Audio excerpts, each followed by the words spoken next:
everyone. So next video finite difference ಅಲ್ಲಿ interpolation ಅಲ್ಲಿ ಏನು ಬರುತ್ತೆ ಅಂತಂದ್ರೆ Newton's forward interpolation, Newton's backward interpolation. So ಇದರಲ್ಲಿ ಹ್ಯಾಂಡ್ ಬುಕ್ಕಲ್ಲಿ 15th ಪೇಜ್ ಎರಡೂ ಕೂಡ ಫಾರ್ಮುಲಾಸನ್ನು ಕೊಟ್ಟಿದ್ದಾರೆ. Okay, so this is a formula.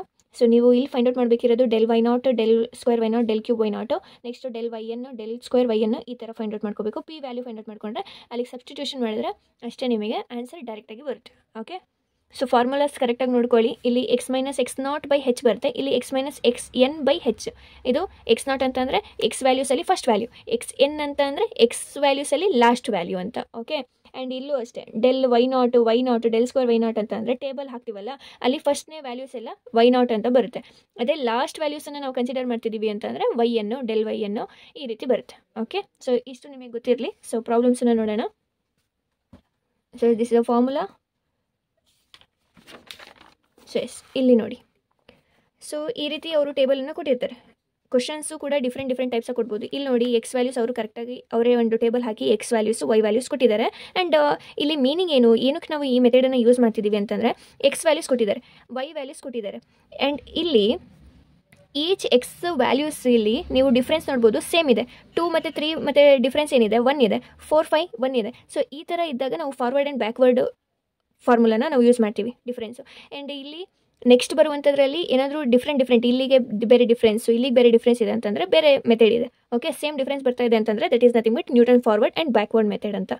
ಇದ್ರ ಮೀನಿಂಗ್ ಏನಂತಂದರೆ ಎಕ್ಸ್ ವ್ಯಾಲ್ಯೂಸು 1 ಇದ್ದಾಗ ವೈ ವ್ಯಾಲ್ಯೂ ಏನು ಬರುತ್ತೆ ಅಂತ ಕೊಟ್ಟಿದ್ದಾರೆ. 2 ಇದ್ದಾಗ 26 ಇದೆ ವೈ ವ್ಯಾಲ್ಯೂ, ಎಕ್ಸ್ ವ್ಯಾಲ್ಯೂ 3 ಇದ್ದಾಗ 58 ಇದೆ.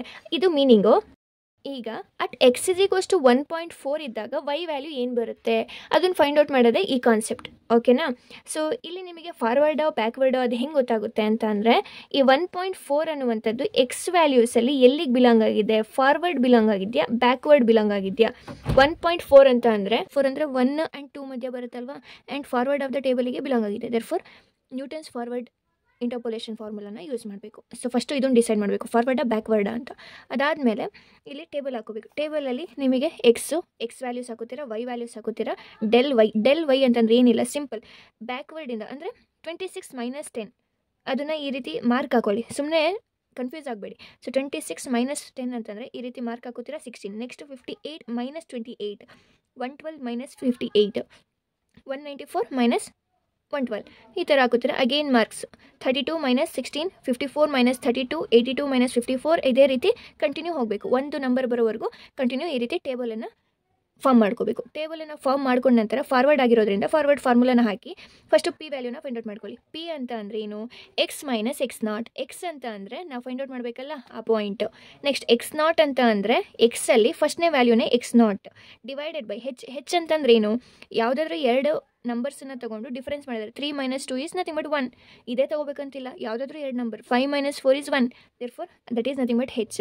ಅದನ್ನು ಹಾಕಿದಾಗ ಪಿ ವ್ಯಾಲ್ಯೂ ಬರುತ್ತೆ. ಆ ಪಿ ವ್ಯಾಲ್ಯೂನ ಇಲ್ಲಿಗೆ ಸಬ್ಸ್ಟಿಟ್ಯೂಷನ್ ಮಾಡಬೇಕು ಅಷ್ಟೇ. ಸೊ ಫಾರ್ಮುಲಾ ಪ್ರಕಾರ ವೈ ನಾಟ್ ಅಂತ ಅಂದರೆ first value plus p value ನಮಗೆ ಸಿಕ್ಕಿದೆ. ಪಿ ವ್ಯಾಲ್ಯೂ ಹಾಕ್ತೀರಾ. ನೆಕ್ಸ್ಟ್ ಡೆಲ್ ವೈ ನಾಟ್ ಅಂತ ಅಂದರೆ ಡೆಲ್ ವೈಯಲ್ಲಿ ಫಸ್ಟ್ ವ್ಯಾಲ್ಯೂನೇ del y nought. Next p into p - 1 p value ಎಲ್ಲ ಸಿಕ್ಕಿರುತ್ತೆ. ಪಿ ಜಾಗದಲ್ಲೆಲ್ಲ ಪಿ ವ್ಯಾಲ್ಯೂಸ್ ಹಾಕಿ ನೆಕ್ಸ್ಟ್ ಡೆಲ್ ಸ್ಕ್ವೇರ್ ವೈ ಅಂತಂದರೆ ಡೆಲ್ ಸ್ಕ್ವೇರ್ ವೈ ನಾಟ್ ಅಂತಂದರೆ ಅದರಲ್ಲಿ ಫಸ್ಟ್ ವ್ಯಾಲ್ಯೂ. ನೆಕ್ಸ್ಟ್ ಇದು first value, next first value, ಇವೆಲ್ಲ ಅಪ್ಲೈ ಮಾಡ್ತೀರಾ, ಒಂದು ಆನ್ಸರ್ ಬರುತ್ತೆ. ಇಷ್ಟೇ ಸಿಂಪಲ್ ಆಗಿದೆ. ಆ್ಯಂಡ್ ಇಲ್ಲಿ ನಾನು ಹೇಳಿದ ಹಾಗೆ ಕ್ವಶನ್ನು ಡಿಫ್ರೆಂಟಾಗಿ ಕೇಳ್ತಾರೆ. ಇಲ್ಲಿ ಡೈರೆಕ್ಟಾಗಿ ಅವರೇ ಎಕ್ಸ್ ವ್ಯಾಲ್ಯೂ ವೈ ವ್ಯಾಲ್ಯೂ ಕೊಟ್ಟಿದ್ರು. ಈಗ ಈ ಒಂದು ಕ್ವಶನಲ್ಲಿ ನೋಡಿ ಬೇರೆ ಥರ ಕೊಟ್ಟಿದ್ದಾರೆ. ಎಕ್ಸ್ ವ್ಯಾಲ್ಯೂಸ್ ಅಂತಂದರೆ ಇಲ್ಲಿ U0, U1, U2, U3 ಕೊಟ್ಟಿದ್ದಾರಲ್ಲ, 0 1 2 3 ಅನ್ನುವಂಥದ್ದೇ x values. Next y values ಅಂತಂದರೆ ಈಸ್ ಈಕ್ವಲ್ಸ್ ಟು ಸಮಥಿಂಗ್ ಅಂತ ಕೊಟ್ಟಿದ್ದಾರಲ್ಲ, ಅದೇ ವೈ ವ್ಯಾಲ್ಯೂಸು.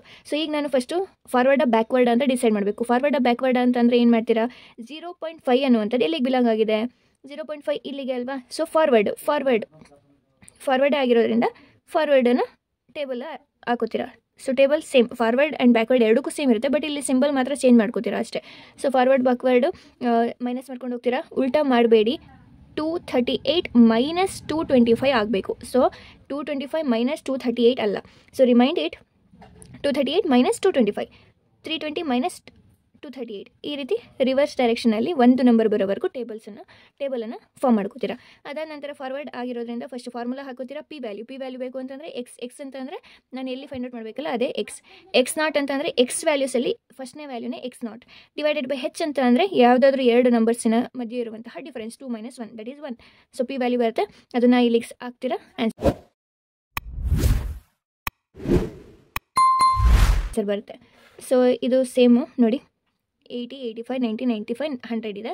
ನಾನು ಫೈಂಡ್ ಔಟ್ ಮಾಡಬೇಕಿರೋದು ಇಲ್ಲಿ 105 ಅಂತಂದರೆ ಎಲ್ಲಿ ಬಿಲಾಂಗ್ ಆಗುತ್ತೆ? ಬ್ಯಾಕ್ವರ್ಡಿಗೆ ಬಿಲಾಂಗ್ ಆಗುತ್ತೆ. 100 ಆದಮೇಲೆ 105 ಬರ್ತಿದೆ, ದೇರ್ಫೋರ್ ಬ್ಯಾಕ್ವರ್ಡ್ ಆಗಿದೆ. ಸೊ ಬ್ಯಾಕ್ವರ್ಡಿಗೆ ಏನಾಗುತ್ತೆ ಫಾರ್ಮುಲಾ? ಅಗೈನ್ ಟೇಬಲ್ ಅಂತೂ ಸೇಮ್, ಅದಕ್ಕೂ ಸೇಮೇ, ಜಸ್ಟ್ ಈ ಸಿಂಬಲ್ ಮಾತ್ರ ಚೇಂಜ್ ಮಾಡ್ಕೋತೀವಿ ಅಷ್ಟೇ. ಆ್ಯಂಡ್ ಇನ್ನೊಂದು ಮೇನ್ ಡಿಫ್ರೆನ್ಸ್ ಏನು ಅಂತಂದರೆ, ಫಾರ್ವರ್ಡಿಗೆ ಅಂತಂದರೆ ಈ ವ್ಯಾಲ್ಯೂಸನ್ನು ನಾವು ಫಾರ್ಮುಲಾಗೆ ಸಬ್ಸ್ಟಿಟ್ಯೂಷನ್ ಮಾಡ್ತೀವಿ. ಬ್ಯಾಕ್ವರ್ಡ್ ಅಂತ ಅಂದರೆ ಇಲ್ಲಿ ಈ ವ್ಯಾಲ್ಯೂಸನ್ನು ಸಬ್ಸ್ಟಿಟ್ಯೂಷನ್ ಮಾಡ್ತೀವಿ ಅಷ್ಟೇ. ಓಕೆ, ಸೊ ಪಿ ವ್ಯಾಲ್ಯೂ ಇಲ್ಲಿ x minus x N. X ಅಂತ ಅಂದರೆ ನಾವು ಎಲ್ಲಿ ಫೈಂಡ್ ಔಟ್ ಮಾಡಬೇಕಲ್ಲ ಆ ವ್ಯಾಲ್ಯೂ. ಎಕ್ಸ್ ಎನ್ ಅಂತಂದರೆ ಎಕ್ಸಲ್ಲಿ ಲಾಸ್ಟ್ ವ್ಯಾಲ್ಯೂನೇ ಎಕ್ಸ್ ಎನ್ ಡಿವೈಡೆಡ್ ಬೈ 5 ಅಂತಂದರೆ ಯಾವುದಾದ್ರು 2 ನಂಬರ್ಸ್ ಮಧ್ಯೆ ಇರುವಂತಹ ಡಿಫ್ರೆನ್ಸ್ ಏನು ಬರುತ್ತೋ ಅದು. ಪಿ ಜಾಗದಲ್ಲೆಲ್ಲ ಪಿ ಸಬ್ಸ್ಟಿಟ್ಯೂಷನ್ ಮಾಡ್ತೀರಾ. ಇಲ್ಲಿ ಬಿ ಕೇರ್ಫುಲ್, ವೈ ಎನ್ ಅಂತ ಅಂದರೆ ವೈಯಲ್ಲಿರುವಂತಹ ಲಾಸ್ಟ್ ವ್ಯಾಲ್ಯೂ ಅಲ್ಲಿ ಫಾರ್ವರ್ಡಲ್ಲಿ ವೈ ನಾಟ್ ಇರುತ್ತೆ ನೋಡಿ ಇಲ್ಲಿ ವೈ ನಾಟ್ ಅಂತ ಅಂದರೆ ವೈಯಲ್ಲಿರುವಂತಹ ಫಸ್ಟ್ ವ್ಯಾಲ್ಯೂ. ಓಕೆ, ಮೇನು ನೀವು ಏನು ನೋಡ್ಕೋಬೇಕು ಅಂತ ಅಂದರೆ ಫಾರ್ವರ್ಡಲ್ಲಿ ಈ ವ್ಯಾಲ್ಯೂಸ್ ನಾವು ಕನ್ಸಿಡರ್ ಮಾಡ್ತೀವಿ ಫಾರ್ಮುಲಾದಲ್ಲಿ. ಬ್ಯಾಕ್ವರ್ಡಲ್ಲಿ ಈ ವ್ಯಾಲ್ಯೂಸ್ ಕನ್ಸಿಡರ್ ಮಾಡ್ತೀವಿ, x n, y n and ಇದನ್ನು ಯೂಸ್ ಮಾಡ್ಕೋತೀವಿ. ಓಕೆ, ಸೊ ಎಲ್ಲ ಇದನ್ನು ಮಾಡಿದ್ರೆ ಆನ್ಸರ್ ಬರುತ್ತೆ. ಸೊ ಸಿಂಪಲ್ ಆಗಿದೆ, ಇದನ್ನು ಮಾತ್ರ ಸ್ಕಿಪ್ ಮಾಡೋಕ್ಕೆ ಹೋಗಬೇಡಿ. ಜಸ್ಟ್ ಡಿಫ್ರೆನ್ಸ್ ತಗೋತಾ ಇರ್ತೀರಾ, ಪಿ ವ್ಯಾಲ್ಯೂ ಫೈಂಡ್ ಔಟ್ ಮಾಡ್ಕೋತೀರಾ. ಎಲ್ಲ ಫಾರ್ಮುಲಾಸ್ ಕೂಡ ಹ್ಯಾಂಡ್ಬುಕ್ಕಲ್ಲೇ ಇರೋದ್ರಿಂದ ಆರಾಮಾಗಿ ಸಾಲ್ವ್ ಮಾಡ್ಬೋದು.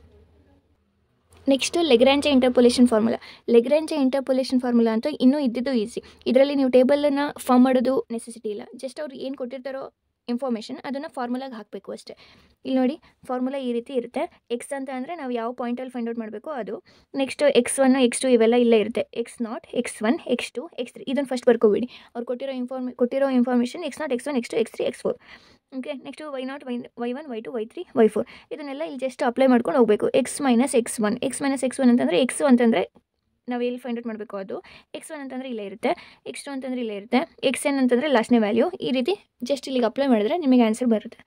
ಓಕೆ,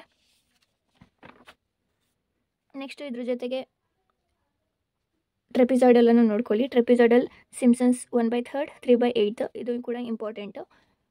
ಸೊ ಇಷ್ಟು ಮೆಥಡನ್ನು ಕವರ್ ಮಾಡಿಕೊಂಡ್ರೆ ನೀವು ಆರಾಮಾಗಿ 20 ಮಾರ್ಕ್ಸನ್ನು ಸ್ಕೋರ್ ಮಾಡ್ಬೋದು. ಬಟ್ ಕ್ಯಾಲ್ಸಿ ಯೂಸ್ ಮಾಡಬೇಕಾದ್ರೆ be careful. So yes, thank you.